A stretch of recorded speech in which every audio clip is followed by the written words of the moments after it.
Вчера, после 5 лет реконструкции, официально открылся Национальный исторический музей. Новому старому министру культуры удалось погасить долги перед немецкой компанией, и музей действительно открыт. Но оказалось, что там экспонируются те же самые почти картонные лошади и покрашенные бревна, каждый из которых обошлось кыргызской казне почти в 500 000 сомов.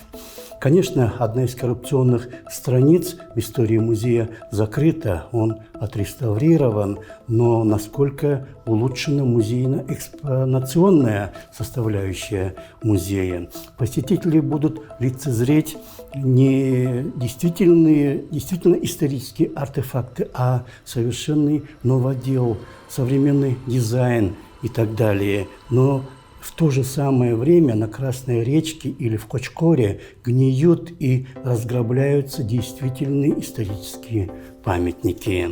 А несмываемым позором истории музея останется навсегда та история, когда перед самыми президентскими выборами 2017 года из музея была вынесена и закопана в землю мумия IV века.